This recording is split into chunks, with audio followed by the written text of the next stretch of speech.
If you're frustrated you didn't have more to show financially in 2024, or maybe you even had a good year and you want to make 2025 your best year yet financially, in this video we're going to cover the 5 simple steps anyone can follow, including yourself, to dominate your finances in 2025 and get ahead of 99% of people out there. All the things we'll cover in this video are really simple and have helped countless first-generation wealth builders just like you get on track with their goal of financial freedom and or building generational wealth for the family. Without further ado, let's get into it. So the first place to start is to analyze your current financial position. And this is something a lot of people either skip over or overlook, either because they don't see it as important or it's just super uncomfortable and they just continue to sweep it under the rug.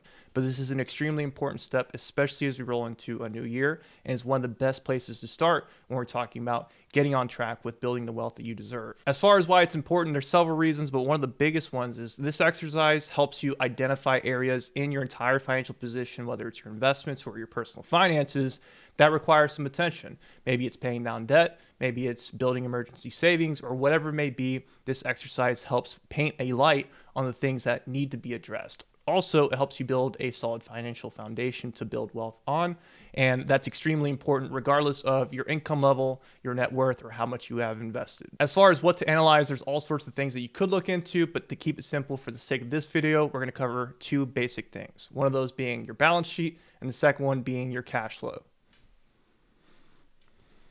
So your balance sheet's really simple. It's just a statement of what you currently own, in other words, your assets, versus what you owe on, or in other words, your liabilities. And going back to the point I made earlier, this snapshot will give you a high-level understanding of where you currently stand financially and some areas that maybe need improvement or need to be addressed before we start focusing on other things as well. As far as cash flow is concerned, it's actually really simple. It doesn't have to be super complicated. There's all sorts of apps and tools nowadays that allow you to keep up with your cash flow. If you don't know what cash flow means, it's simply just what's coming in terms of income versus what's going out. This is extremely important because it can help you realize where some of your money may actually be going. It's one thing to have an idea of what you're spending money on, but it's another thing to actually go back and see. Even though this exercise can be uncomfortable, it's extremely important in identifying things that maybe you could do better as far as how you're managing your cash flow. For example, maybe you're overspending in certain areas, and that's cash flow that maybe you could use towards building wealth or reaching other goals you have financially. Once we're clear on our current financial position, step number 2, we're going to build off of that,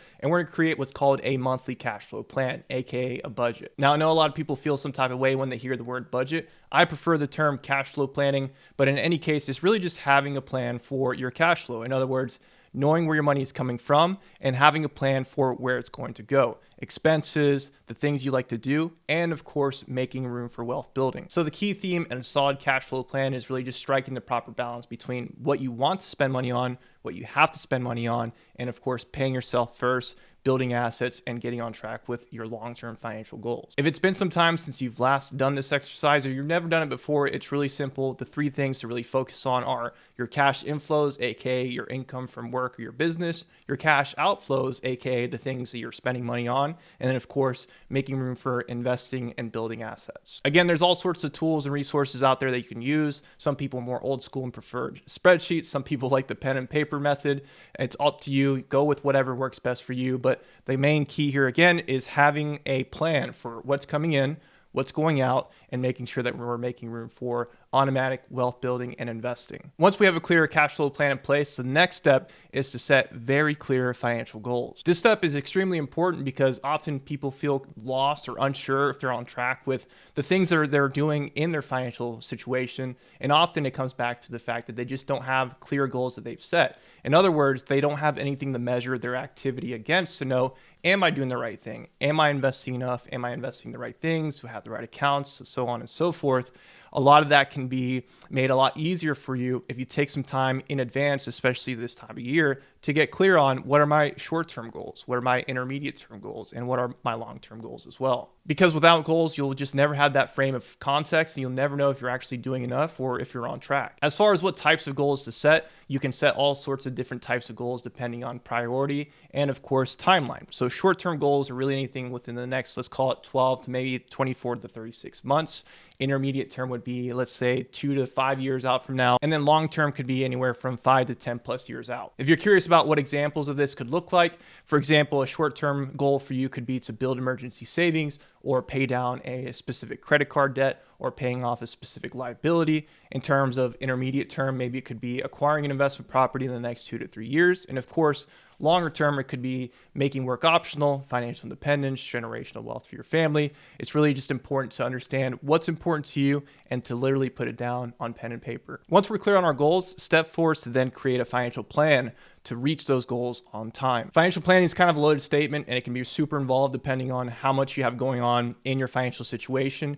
If you don't have too much going on, this can be actually a relatively simple process. But in any case, whether you make $50,000 a year, $500,000 a year, have zero invested, have $2 million invested, solid financial planning is crucial. The real purpose of a solid financial plan is it really serves like a GPS for your finances. It serves as a roadmap and gives you an actionable step-by-step plan that allows you to know what exactly do I need to do to get from point A, where I currently stand financially, to point B, what my future financial goals are that we just set in the last step. A solid financial plan gives you tons of answers to some of the questions that we're looking at here and many more, like how much wealth do I need to reach my goals?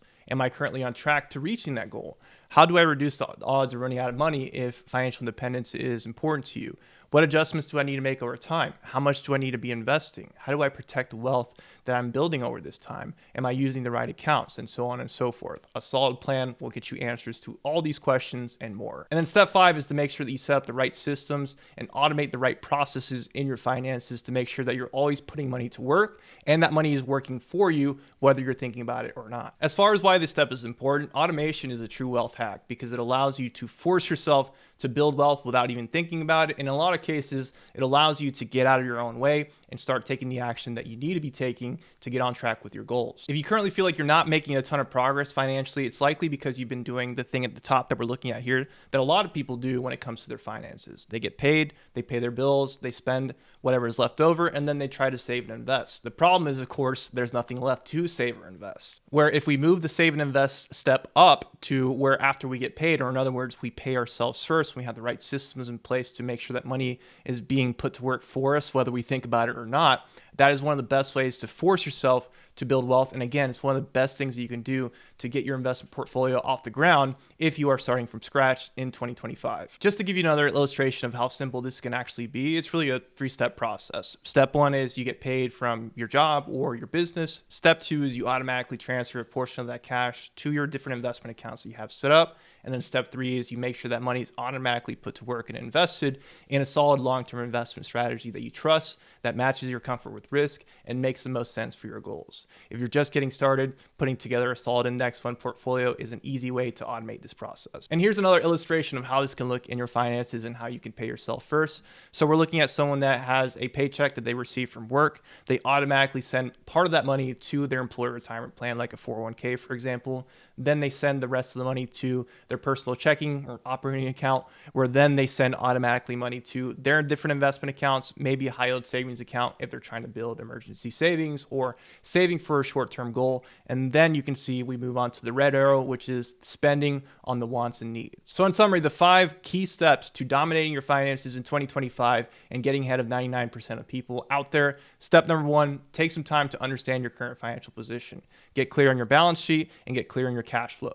Step 2, create a solid monthly cash flow plan, aka budget, that helps you find the right balance between spending on wants and needs and, of course, investing and building wealth. Step number 3 is to set clear financial goals. That way you have a clear target that you're aiming for with all the moves that you're making in your finances this year. Step 4 is to create a solid financial plan around all those different goals that gives you a solid roadmap as to what you need to do to reach those goals on time. And then step number 5, extremely important, especially if you're building your wealth from scratch, automate as much of the process as possible. Have the right systems in place to make sure that you are paying yourself first, building assets on autopilot, and building wealth without even having to think about it. Next steps from here are simple. If you're watching this video and you're serious about reaching some of the goals that maybe you thought about as you've watched this video, but you're not really sure how to get started, or you're not sure if you're on track, or maybe you've been investing for 10 plus years now and you're really serious about taking that next step and making sure that you have a solid plan to reach whatever goals you have for yourself or for your family, but you just need some guidance along the way, what I'm doing right now to start off the new year is I'm offering free one-on-one consultations for